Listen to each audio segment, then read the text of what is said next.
Well, hey, everybody, welcome to Microsoft Launch. We're celebrating National Entrepreneurship Week, brought to you by Microsoft. I'm Alan Taylor. This is Scott Duffy. He is the author of the book Launch. Scott, I see we have here Sister Taylor, Lori Taylor, and we're not related, but hi, Lori. Hello, Alan. How are you? Good to see you, Lori. I tell you, Good to see you, Scott. I'm looking at what you've done.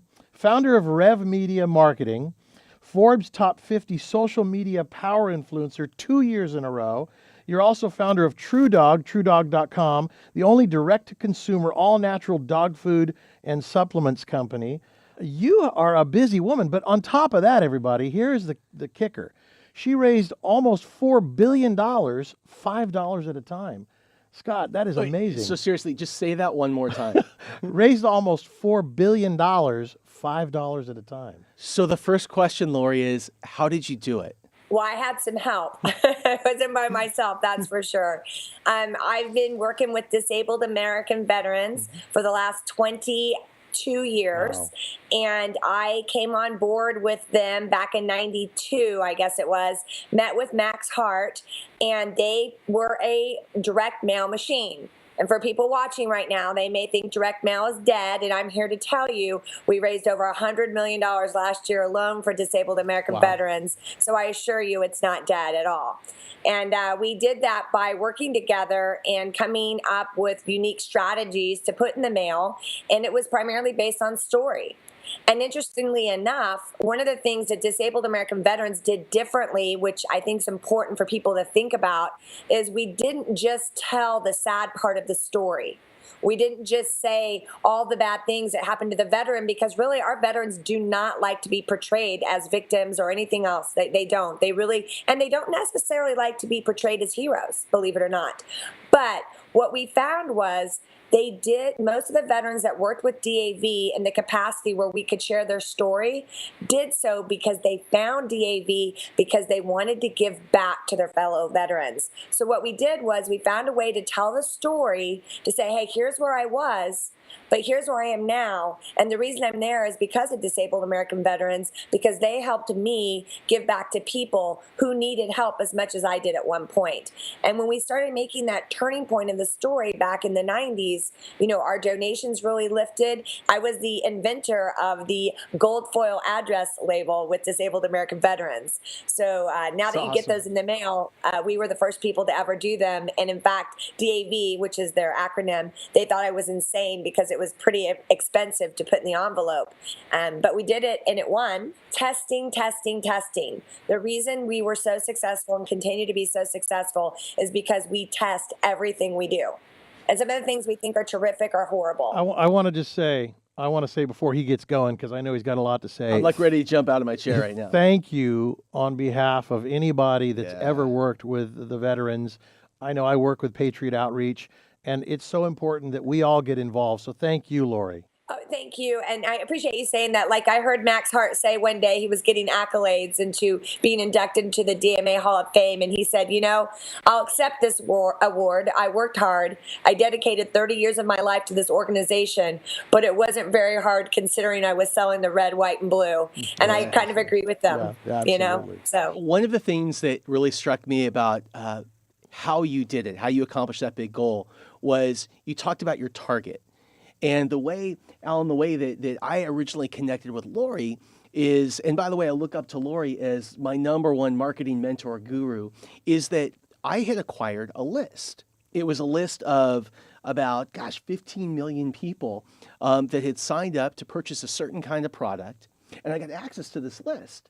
And I thought to myself, with 15 million people in email addresses, I could email anything out, any product offer, and I couldn't lose. Right. Well, that's what I did, is I came up with one offer, and I sent it to the entire list. And you know how many sales I got? 0. I got the donut. I got 0. Oh. And so what I did is I called Lori, and I asked her, I said, Lori, what am I doing wrong? What do I need to do? And what Lori said is this. She had me look at the target in a completely different way. She said, just because they all got onto the list in one way doesn't mean they're the same person. And so she had me take that big list and break it down into groups and really taught me for the first time how to use data to understand who your target customer is. So we broke it down into 100 groups and then down into 50 groups and then down into 10 groups. And then Lori started to help us discover a story. And the story was this list originally came from a Christian call center. That's how all these people got in the list. So she said, because most of the people on this list are women and it's a Christian list, why don't we create a target avatar for you? And your target customer, will call her Christina. Pretty simple, right? And then we started to talk about who is Christina. I would have called her Lori. Right. I mean, hello. So we have Christina. And then what did we learn about Christina? We said Christina is a person who is a certain age group, 45 to 50 years old. Very small, 45, 50 years old. Christina has an empty nester, but she has 3 people living in her house. So she's probably somebody who's caring for a parent, as an example. Christina was a pet owner. She was a dog owner. And we started to narrow down the list, and we came up with a list of 25 different characteristics about Christina. And guess what? In a list of 15 million people, we found 350,000 Christinas. And then from there, Lori taught us how to tell a story. How did you do it, Lori? Well, when we did that, well, we used some, obviously some proprietary technology, and there's some scoring things out there that you can do.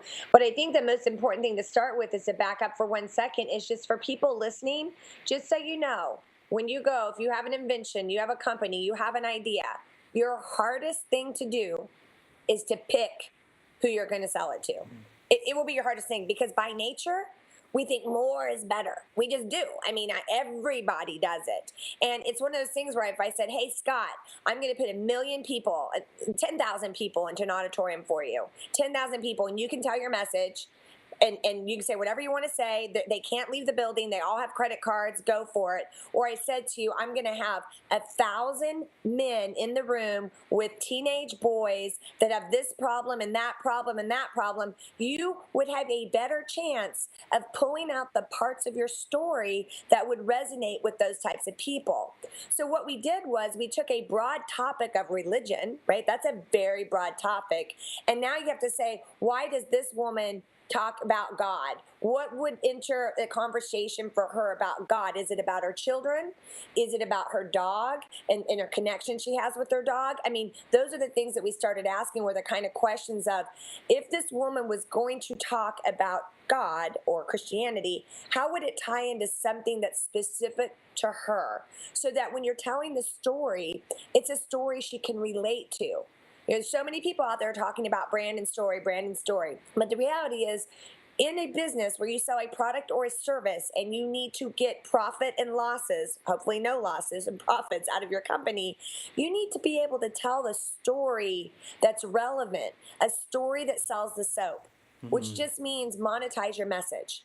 And in order to do that, you can't be selling. It's telling a story and being someone that people feel like they discovered, because you're solving a problem for them. It's very interesting to hear you talk about this, because you first have to know who you're targeting. Yeah. And then you have to have a great story. The story sells the soap. So when I was young, I went fishing one time, and my dad says to me, put this little fish on. And I thought, I don't want to fish with a little fish, because I'm only going to catch a little fish. I want to fish with a whole bunch of fish. So I put a whole bunch of bait on my hook.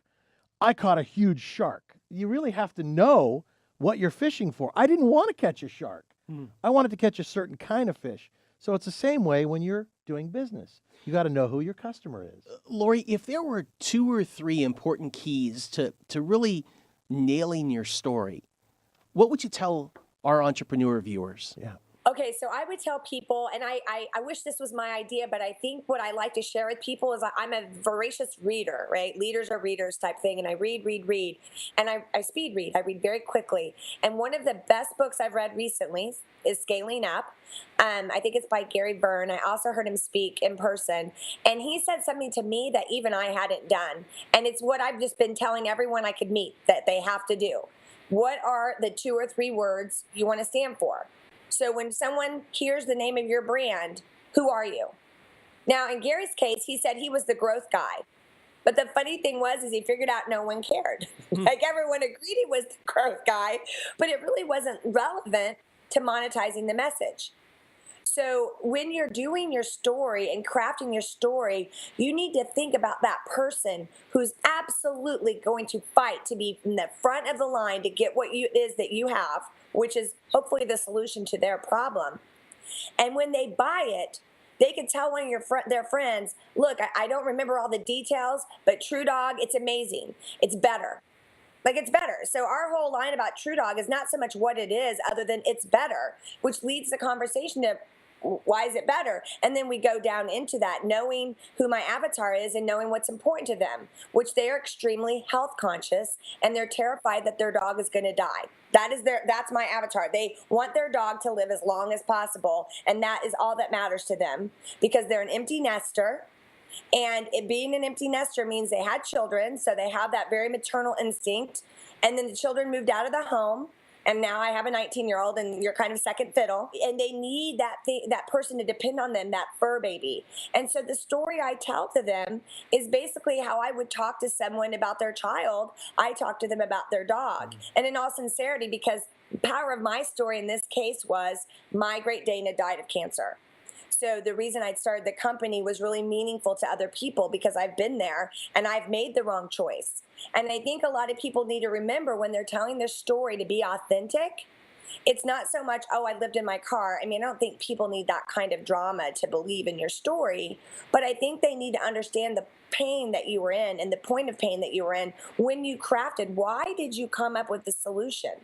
And I think that's one of the most important things you can do for your avatar when you're creating your story is to understand what 2 or 3 words are they going to walk away from. And what is the number one problem you're solving for them? And why is your solution better than anyone else's?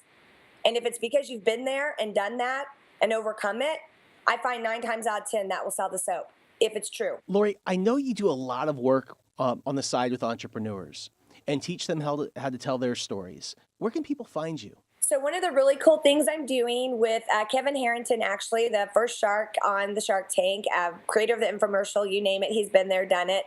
We speak the same language. He and I are putting together an event called Zoiq, ZOIQ.com. Now, this is a very private event. Scott, you are one of our secret coaches and one of the things we're going to be revealing at this event. And while he's really kept it private for friends, family, mentors only, I got him to open up the event to 20 people, and we're going to make them available to support Microsoft right now for their launch. And the code that you use is, everyone get ready for it because it's important, first come, first serve, MSFT launch. And that will get you in through the doors so that you can see the event and hopefully grab your seat at the table with Kevin, who's going to be investing in businesses. He is going to pick a business from the event and invest in it. So you don't want to miss this opportunity. Thank you very much. And thanks to Kevin as well. I really want to give back to entrepreneurs and show people how easy it is to get started in business and how easy it is to fail. So that some of the things you need to do to avoid failing. And not to be afraid of failure too, because failure in the right way with Scott, you taught me that forcing function. Right. Sometimes failure inside of a business can be a real forcing function to get you to the next stage. And I'm not one of those people that believe you have to break down to break through. But I believe 9 times out of 10, again, that's my statistic. I'm telling you, 90% of the time, I think from a breakdown, if you frame it the right way, use it as a forcing function to go future forward, I actually believe that's where the breakthroughs, the biggest ones, come from. John F. Kennedy said, you can fail many times, but you're not a failure until you start blaming others. I love it. So again, I want to tell people, TrueDog.com, the only direct-to-consumer, all-natural dog food and supplement company. We all have animals, and we love them, and when we lose them, like Lori did, it was like losing a family member. So we take it very, very seriously. We feed ourselves well, and so of course we want to feed our animals well. So I love what you've done. Thank you. Lori, before we go, is there a formula for telling your story on social media? You know, that's a really great question, and people have asked me so much that I actually came up with one. So in building True Dog, we have over 100,000 customers now in less than 14 months, right? So how did we do that? Everyone wants to know, how did you do that? The way we did it is what I call the VSD quotient. And listen up. This is important. This isn't just something I made up. This is quantifying what it is that I do to be successful. I'm actually writing it down for myself right now. Yes, VSD quotient. This is how we built over 700,000 fans on Facebook. We have 35 million views on our Aura Pup, YouTube channel. It's a lot of stuff happening. And here's how. V stands for visual. You have to tell your story in a visual way. 90% of the people are visual thinkers. You have to communicate with them through visual dynamics, okay? Number 2, shareable. This needs to be shareable, not just so that they will share, but the way you craft your story needs to be able to be translated at Pinterest, at Facebook. Now Snapchat's a very hot thing that's happening. Instagram, YouTube. It's got to be a message that can be crafted so people can consume it and share it the way that they normally do. Okay, that's super important. Now here's the last part of it. It's D cubed. And this, lean in, this is important, write it down. And it's not mumbo jumbo, guys. This is the facts. You have to be dynamic. Your message has to grow as your customer base grows.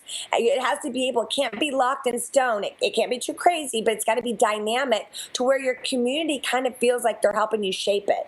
Number 2, you have to be discoverable. Awesome. Yeah. Right? That's awesome. Yeah. It's super important. People get locked in and they really want engagement is everything nowadays, right? Then you need to be, so I've talked about dynamic, and you've got to be discoverable. And most importantly, in that discoverable part, you have to feel like they need to feel like they discovered you. Have you ever gone to a video that has 20 million views already and you kind of feel like you're late to the party? Yeah. So you kind of have to be the thing that when they stumble upon it, that they think, oh, okay, this is important for me. So, we have our dynamic, discoverable, and you need to be able to define what it is that you're doing. Okay, you've got to be defined where people, when I talked about those 2 or 3 words, they have to be able to define you in their minds. They do. And once they can do that and they really understand, hey, that's the mother of 5 that took on a $55 billion industry in the name of her dog Truman because she's dedicated to having dogs live longer. Do you believe me? Yes, because I believe you. Right? I believe you. I mean, I helped raise $4 billion at a time with disabled American veterans, and that was easy because of the flag and the organization and the stories we were telling. People wanted to know. But you know what? The dog industry is unbelievable with the lack of information that's out there, and that's why I tell people, your dog deserves for you to know better. Okay? Whatever you do with it, you need to know and you need to think better. And that's our message. It's that simple. Well, I think you can see that Lori has tremendous energy. I think she could probably run Cincinnati because she's got so much energy. She could. She may. She may. Lori Taylor, you are awesome. I love all the information. I'm glad I wrote it all down. You guys can find her at LoriRTaylor.com or TrueDog.com. Also, ZOIQ.com for the event she was talking about. Lori, thank you so much for being with us.